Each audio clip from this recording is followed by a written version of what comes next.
If you're looking to take your crypto off an exchange or a centralized service and actually take self-custody of your coins, then you're going to want a hardware or software wallet. I'm going to go through the differences between these, some of the pros and cons of using both, and the apps that I use basically to hold coins and, use decentralized apps, which you're going to need a wallet if you want to use any dApps, like OpenSea or anything like that. So I'm going to go through all of the different types of wallets that I use in this video.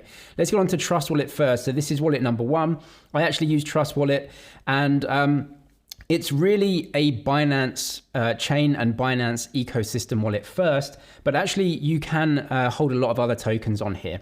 So really, if you're in the Binance ecosystem, so if you have Binance Coin or you use any of the applications on Binance Chain, then Trust Wallet is probably going to be something that you're going to look for. The reason being is that obviously because it's actually owned by Binance, you can see that they do support a lot of Binance's coins, and you can obviously link up very easily with those. All of the apps on Binance Chain are going to obviously want to link up with Trust Wallet first.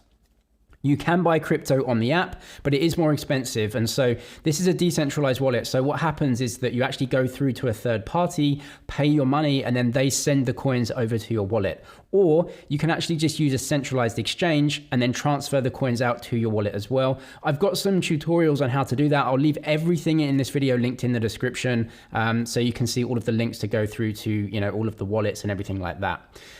So let's just go over to this is Trust Wallet right here. So this is my Trust Wallet. You can see got some coins in here. It supports Bitcoin, Ethereum, ERC20 tokens, and also all of the Binance Chain tokens. If you come up to the top right, and then you can just search for let's say Polkadot, you can see it supports Polkadot. If you search for Cardano, it doesn't actually have Cardano support, but there is a Cardano version on Binance Chain. It gets a little bit complicated with all the different token support and types, but you can't really hold actual Cardano on here, but you can hold DOT. If you go over to DOT as well, you can see that you can't actually stake DOT on here. There is no kind of way of doing that. So you can't stake DOT tokens. So yeah, not the best. But if you go over to BNB, and I'll pick this one, you can see you can actually stake BNB coin on here. So if you want to stake BNB coin in a decentralized way, then you can do that in Trust Wallet. So Trust Wallet really for me is good for Binance ecosystem. You can put ERC20 tokens on here as well and interact with all the decentralized apps, as you can see here. Some of the downsides is that coin support is really only for Binance Chain, Binance Smart Chain, and also Ethereum based. And if you go over to NFTs, you can definitely put your NFTs in this wallet as well. You can use it with Ethereum and also Binance NFT support. You can see ERC 721 and 1155. So they're Ethereum based NFTs, and you can use the same on Binance Chain as well. So if you do transfer in some coins or some NFTs, then you'll be able to see them in this browser. Next up is Coinbase Wallet. A lot of people use this one. I don't use this one personally too much myself, but if you have Coinbase, then it's an obvious link to then get Coinbase Wallet. One of the downsides of a wallet, a decentralized wallet, is that you're going to have to use the blockchain to get coins from a centralized exchange over to your wallet. The downside of Coinbase is that it really only supports Ethereum-based tokens and coins. And so you're going to have to pay quite a lot to transfer these in and also transfer them out. So if you're using the Ethereum blockchain, that is obviously something that no one can control, and you're going to be paying a lot. Now, something that Coinbase has done recently is actually added Coinbase Wallet as a browser extension. So you can use it on your phone and as a browser extension, which is a good upgrade from what they had before. Go over to my Coinbase Wallet right here. So you can see I don't actually have anything in here right now. So you can have coins and you can also view NFTs. So if you have Ethereum-based NFTs, you can see them all in here. If you go down to the browser as well, you can actually go and go on OpenSea right here, link up your wallet with OpenSea, and you can basically see OpenSea. OpenSea displays all your NFTs as well. So this is an Ethereum-based wallet. So really when you're looking for coins, if I press receive right here, you can see obviously it supports Bitcoin. Every wallet supports Bitcoin, Ethereum, but then it's like Ethereum-based tokens tokens on here. So ERC20 tokens. If you're looking for something like Cardano, another coin, we'll search for DOT right here. You can see it just doesn't support it. So it really is Ethereum based as a wallet, so a lot of tokens as a choice, but some of the other tokens, it just won't let you do that. And there's no staking support here either. So you can't stake any of these tokens in the app directly, but obviously you can go through to the browser. If you have any Ethereum based tokens, you can definitely do that there. One of the other things about Coinbase Wallet is that it's actually added support recently for a bunch of layer 2 scaling solutions on Ethereum. So if we come to the default network right here, what you can see is mainnet. So this is the Ethereum mainnet, and this is what most people use, but it's incredibly expensive. We can actually choose Arbitrum, which is a layer 2 solution. It brings down fees. And then you can see you can actually support Binance Smart Chain right here. Binance Smart Chain is compatible with Ethereum, and so it can easily support those tokens. You can also use Polygon, which is pretty much becoming the preferred layer 2 solution as well. So what you have to do here is actually get your coins from the Ethereum mainnet over to one of these layer 2 networks. This is a little bit complex, too complex for this video. I have some video guides and everything like that, which I'll link in the description as well. Also, if you want to actually, ask some questions, just come and follow the Discord as well. I'll leave the Discord in the description and pin it as a comment. So that's the official Discord for, the community. So come and ask your questions in there. But essentially, this is an Ethereum-based wallet, and Ethereum layer 2 solutions are supported here as well. You have to get your coins over from ETH mainnet over to these layer 2 wallets, and it doesn't support that directly in the app, but you can go through to the browser and do it here, or you can do it on the the browser on your computer as well, as you can see here. So a little bit complex. I won't go through that in this video. The next wallet is without a doubt the most popular wallet, and I really recommend this one, and it's MetaMask. This is the one I use the most when interacting with blockchains. Everyone will have a MetaMask more or less. So MetaMask is an application on your phone, but it's also a browser wallet as well.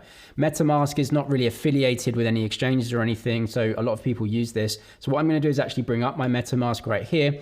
So when you're in a browser, you can see you can bring it up. I can actually go over to expanded view like this, and it's going to show me my wallet. Now, what's great about MetaMask is that you can link it up with pretty much every single blockchain that is EVM compatible, so compatible with Ethereum. So again, this is an Ethereum wallet. You can come up to the networks up here, and you see it supports Ethereum, Harmony, Phantom, Arbitrum, which is a layer 2 solution. You can link up Avalanche, Polygon, which is known as Matic, and Binance Smart Chain. So all of your wallets that are EVM compatible, all can be loaded in this MetaMask wallet. Most people use MetaMask, and you can link it up on your browser and on your phone. MetaMask is a great browser. One of the downsides of MetaMask is that if you have NFTs, you won't be able to see them in your Ethereum wallet. So it doesn't have support for actually viewing them.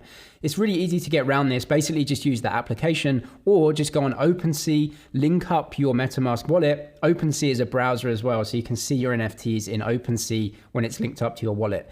If you're a newbie and you buy an NFT and then you go to your MetaMask and you can't see it, you may think it's not there. It is in your wallet, you just can't view it. So you have to use a browser or a viewer to do that. The other way to make sure that your wallet has an NFT is to go to something like Etherscan.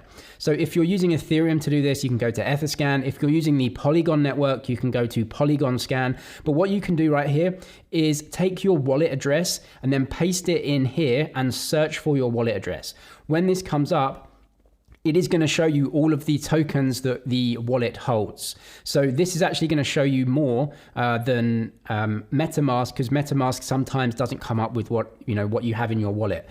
This is a blockchain explorer. So every single token that the wallet holds on the blockchain, it will be displayed here for you. So you can be sure that the token or the NFT is in your wallet, even though you may not be able to see it in MetaMask. Next up, I want to talk about a couple of wallets that I use to hold some of my cryptocurrency, and that is actually centralized wallets, but they pay interest. So a lot of people use these, and for good reason, is because they pay passive income on the cryptos that you hold with them.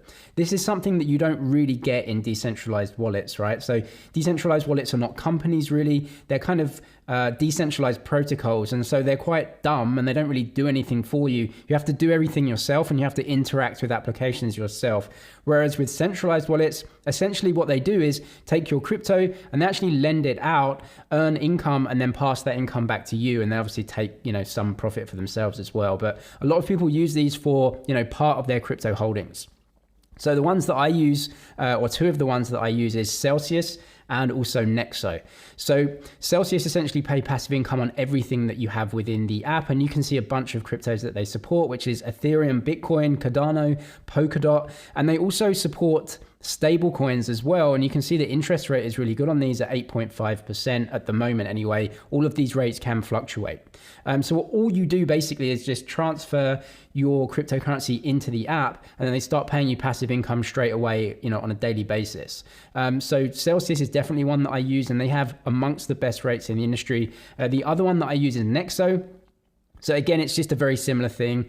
You put all of these cryptos, so you can see they support Bitcoin, Ethereum, Luna, Solana, Polkadot, all of the big ones, including stable coins as well, and pay you good rates on those. So you can check out the rates as they come out. Also, Celsius and Nexo have these cards as well. So these are kind of like new banks, if it were, like crypto banks. Obviously, they're not a bank, definitely not a bank, but they're kind of service providers in the crypto industry. I use them to earn passive income on, some of my cryptocurrencies. Now, the downside of these is that these are not decentralized wallets. These are centralized companies that are providing a service. There's some benefits to this in that within the app, you can swap tokens very easily for very low fees, and also earn passive income on everything as well. The downside, obviously, is that because these are not decentralized apps or decentralized wallets, you can't use blockchain things with them. So you can't link these up to OpenSea, you can't link these up to Uniswap or any of the decentralized apps on Ethereum or anything else, right? So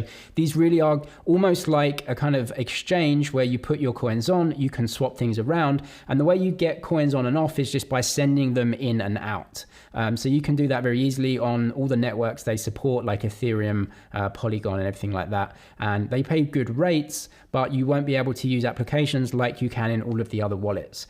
These actually provide deposit bonuses. Celsius give you $50 of Bitcoin if you deposit $400 on there. And then Nexo give you $25 of Bitcoin if you deposit 100 on there. And then you can earn passive income on those. I'll leave the links in the description if you want to get those offers. But I use these, to keep my crypto in. And then if I want to use a dApp, obviously I'll exchange them out or send them out in some way. The next wallet is Ledger. This is actually a hardware wallet. So the wallets that I've shown you so far are actually software wallets, either on your phone or on your computer. What is the difference between that and a hardware wallet like this? Well, essentially, the hardware wallet keeps some of your important data offline, known as your private keys. So your private keys are the thing that you need to spend coins from your wallet. It's really important. And on this thing, they're actually on this device and not on your computer. This obviously increases your security because computers can get viruses on them that could potentially hack your keys, whereas this thing actually has a special chip that can't be hacked. It's more secure, and obviously it's offline all the time, so nothing you're doing is going to get hacked in any way. So if we come to Ledger, all that happens is that you put your private keys on this device, and then what you do is you log into the device, put your PIN code in every time that you want to spend something, and that's the way it happens. Now, depending on which Ledger that you get, you either have to plug it in with a wire, which is annoying, or with this one, I think this is the X, you actually can use Bluetooth and link it up with your phone. So what the really important thing about Ledger is that obviously having a hardware wallet like this, it's very difficult to interact with applications like this. You need a software wallet. So you actually have something called Ledger Live, and Ledger Live is a software wallet that links up with all the stuff on your hardware wallet. So you can actually link this up via Bluetooth, like I said. Ledger Live is literally the software wallet that interacts with everything. Ledger Live is a really great app. You can see all of the coins that you hold and the value of them and everything like that. So it's a really good application to see where your portfolio is. And obviously it's safer to use, with the hardware wallet. You can also come and see all the supported coins. Depending on which device you get, you might have more or fewer supported coins, but you can also search right here. So you can see Cardano, You can send and receive from it, and it does support staking, but not in Ledger Live. You have to link it up with one of the Cardano wallets. Again, some tutorials in the description for that. But a hardware wallet is something that I would definitely recommend if you have larger amounts of crypto. You definitely want to take custody of it, and this is the safest way. It is a little bit annoying to have it on a hardware wallet, but if you're using larger amounts, definitely this is a much safer way. And with Ledger Live, it's actually really easy to use if you have your hardware wallet with you as well. What a lot of people do is put some of their coins just in a software wallet, like MetaMask, when they're interacting and stuff like that. But for their kind of investment portfolio, they might have this Ledger Live device, just because it is much safer and a little bit harder for people to hack, basically almost impossible. Something to watch out for when you're buying a hardware wallet is when you buy a hardware wallet, it's going to come in a box, and then when you set it up, it's going to give you a seed phrase. This is really important. You need a seed phrase to access your wallet on different devices. If that seed phrase is already in the box and already written down, that is a scam. Basically, what someone's done is started up the wallet for you initially and knows your seed phrase. If anyone has your seed phrase, they basically own your wallet, because the seed phrase can be used on different devices to access the wallet, because the wallet and the coins are always on the blockchain. All this thing does is hold your private keys. But if your private keys or recovery phrase are already known to someone else, they can access all of your coins when you put stuff on the wallet. So when you're buying one of these, make sure that it gives you a brand new seed phrase straight away, and also that it isn't written down in the box initially. The best way to do that is just to buy directly from the main sites. I'll leave those links in the description, but it's ledger.com and trezor.io, which is the next wallet. So just make sure you are, going to the correct website and not a scammer's website. So like I said, the next one is Trezor. Trezor is the same as Ledger, right? Just a different company. So it's a hardware wallet. You can link it up with different devices. You can plug it in. And they have this, dashboard as well, where you can see all of your coins. They have a couple of different wallets. They have the Model T, I think, and the Model 1 maybe. But you can see, which ones that you actually want to go with, and you can see all of the different coin support and everything here. One is more expensive than the other, but essentially you have a hardware wallet where your private keys are, and then what you need to do actually is link it up with Exodus. Exodus is a software wallet that you can use independently without a hardware wallet. Really great wallet and great support for many coins and for staking those coins as well. But Trezor and Exodus have a link up. So just like Ledger and Ledger Live, you have Trezor and Exodus. So Exodus is the thing that links up your hardware wallet with all of the applications that you might want to use, on your computer or on your phone. Really good looking. It's going to show you everything on your wallet. You can link the hardware wallet up with it really easily, and then go and stake them, use applications on the blockchain. You can see they have a direct link with Trezor here. So this is what you will be, kind of pushed to download as well, just to make your life a lot easier. You can see it's a really great looking app. You can see everything in here, and it has great staking support even for, other coins like Polkadot and Cardano as well, which the software wallets that I showed you earlier in this video don't have. Navigating wallets definitely is difficult when you're starting out. There's a lot to get your head around. So I've got some video guides for all of these wallets in the description, so you can go and see how they work. Also, I'll leave the links to Ledger and Trezor in the description as well. Make sure you're going through to the right place, and other helpful videos are down in there as well. I'm James with MoneyZG. Cheers for watching, and I'll see you in the next one.